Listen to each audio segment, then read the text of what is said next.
When I was in college, I decided to rent an apartment and live alone.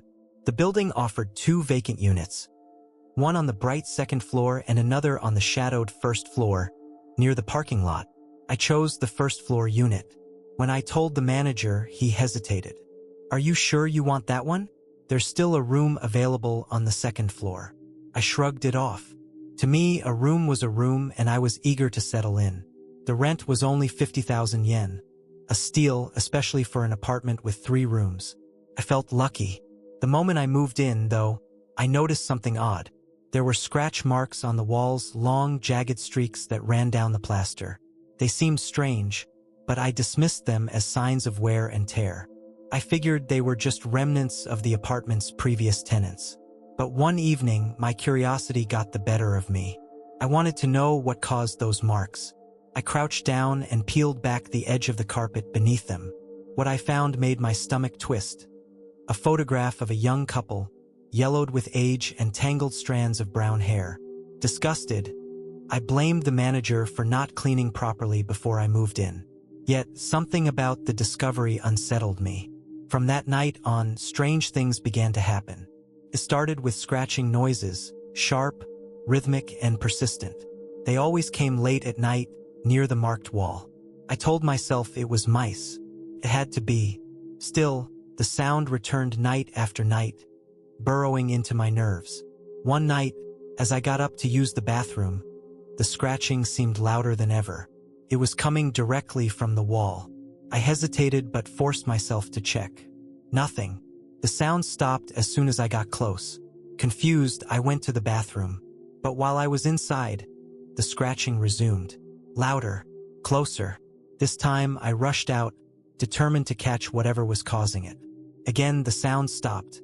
By now, the unease in me had grown into something darker. A cold, creeping fear. As I walked back to my bedroom, passing the wall with the scratch marks, an odd compulsion stopped me. I turned to look back.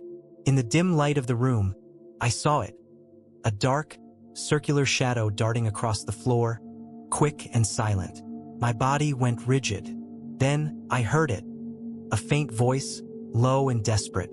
I couldn't make out the words, but the tone. It chilled me. And then I saw her. A pale woman with wild, terrified eyes appeared, clawing frantically at the wall. Her hands moved in a frenzy, leaving fresh gouges in the plaster. She didn't see me, didn't even seem aware of my presence. I stood frozen, too stunned to react. Her terror was palpable, as if she was running from something I couldn't see. Suddenly, she stopped. Without a sound, her figure dissolved into smoke, leaving nothing but silence behind. I didn't sleep that night.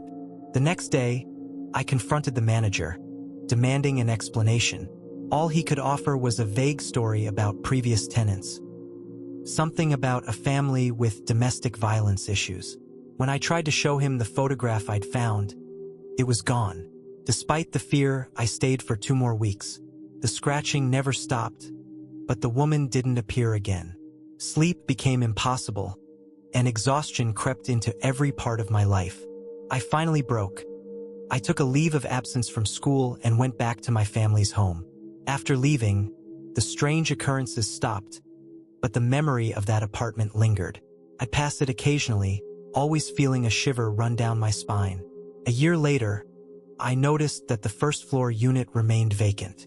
The photograph's disappearance and the strands of brown hair under the carpet are mysteries I'll never solve. But I know what I saw. That room wasn't just haunted by a spirit. It was haunted by a memory, replaying its horrors over and over. This was the most terrifying experience of my life.